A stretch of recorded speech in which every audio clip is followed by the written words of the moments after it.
Hey guys, welcome back to the channel and welcome back to the bike shop.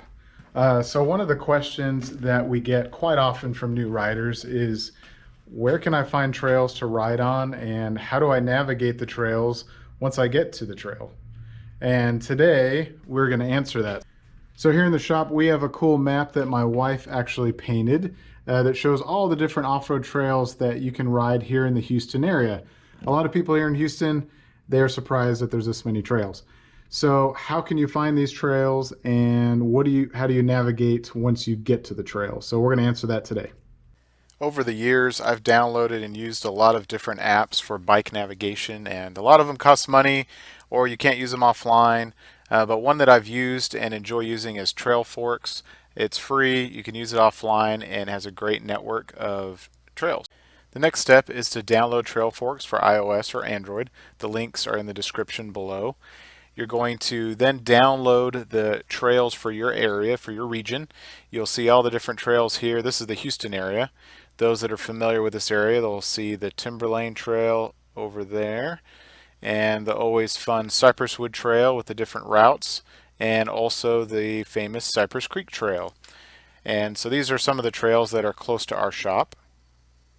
All right, you found a trail that you want to ride. This is the Cypress Wood Trail here in Houston.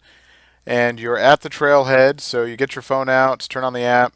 That big play button at the top, you're going to hit that and then hit record ride. It will now track your GPS as you start to ride towards the trail.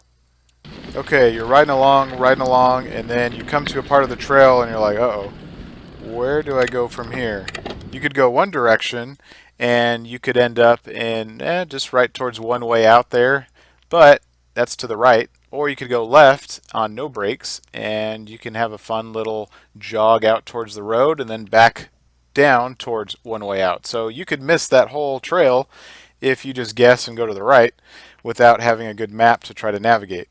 Hopefully over time you'll figure out which trail you need to go on and which route you like the most, but I still will make wrong turns time after time.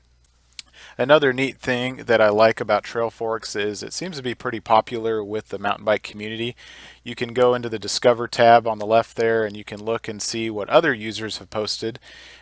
Pictures of them on different rides at different trails, so you can kind of get an idea of what you may be finding out in those particular trails, like the Ant Hills or Creekside.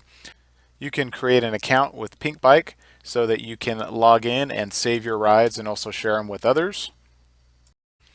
You can also go and check the nearby trail reports and see which ones are open, when were they last updated by the user community to see if it's good to ride or not. There are a lot of other features. We're not going to get into all of them today, but one feature I wanted to talk about is if you click on the map on a trail, like Sidewinder for example, you can find out how long that section is. You can also look at the different elevation changes. Being in Houston, we don't have a ton of elevation as you can see, but one cool thing that you can see is ride logs from other users who rode the Sidewinder trail, and not just that trail but their whole route. So you can go through, see what date they rode and how many miles they rode and how long it took them, and then you can click whatever one you want and then it will bring up a highlighted map of their route and where they went, and then you can decide whether maybe that's something you want to do or if you just want to go and do your own. Alright, so now that you have an app to navigate the trails once you're there, how are you going to use your phone on your bike or on your person? One option is to mount it over your handlebars, which I've done as you can see in this video. The problem with that is it's exposed to the elements, and also a lot of the mounts are bulky and they rattle and they're just not always the best option.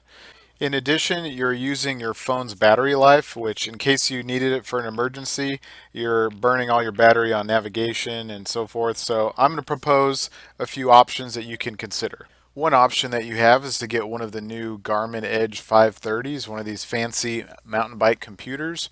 This one is $370 for the mountain biking kit, which has the mount and the sensor. These appear pretty nice. I've used older Garmin bike computers in the past, not the fancy ones like this, but just black and white.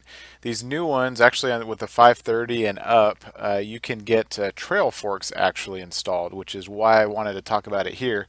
I've heard mixed results as far as the usability and the reliability of it, but if you've had good luck with it, comment below, because honestly I haven't tried this one out yet, but it is an option. It's just pretty expensive.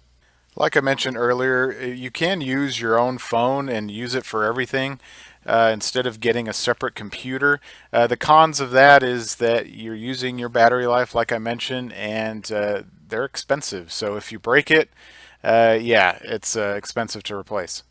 An option that I've done and I recommend you try is to pick up a cheap secondary phone, one just for bike navigation. And you can pick up these used on eBay for not very much money. I have links in the description so you can check them out. One of these is the Moto G phone, and this phone you can get for 15 to 20 bucks, and it's your cheap Android phone. You can install Trailforks and use it. If you're an iOS guy, you can pick up a cheap iPhone 5C. These go anywhere from $35 to $40. If the 5C isn't enough for you and you want something that has more of the latest iOS, you can pick up an iPhone SE. These go anywhere from 50 to 60 bucks, and I've heard they can resist some water. So haven't confirmed it, but I've heard. And your final option, and the one that I'm currently using, is this little tiny Palm phone. These came out a little while ago. They were sold as a companion device on Verizon.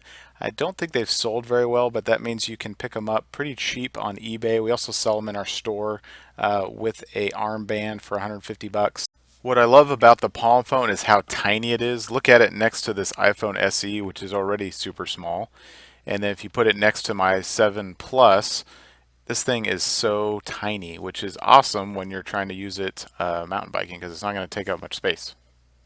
Trailforks works great on the Palm phone, and one neat feature is that it can be unlocked with facial recognition. So when you have gloves on or you have sweaty hands, instead of trying to unlock your phone, you can just look at it as long as your sunglasses are off, and it will unlock, which is a neat feature.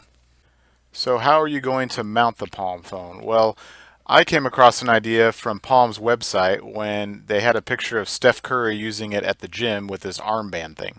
And I thought, what if you could use it on the trails? I know it's going to be nerdy, but it may do what I need it to do. So here's the setup on my wrist with the Palm phone. You're riding along and then, oh, where do I need to go next? And all you have to do is turn your wrist over and lock it with your face, and you can say, okay, I need to turn left, I need to go right. It's sweat resistant, waterproof, and I know it's nerdy, but it works. Out on the trails, I can't recommend using the Palm phone one-handed, so that means you're going to have to stop. And on my recent ride at Memorial Park with all their confusing switchbacks and trails, I had to stop over and over and over. So it got a little bit old, but it's a new trail I haven't ridden in a long time, and hopefully next time I'll know where I'm going. Let's see. Well, that's going to conclude this video. Hopefully you found it useful. If you have any suggestions or if you use something that works great for you, leave it in the comments below. And importantly, get out there, have fun, hope you don't get lost, and we'll see you on the next video.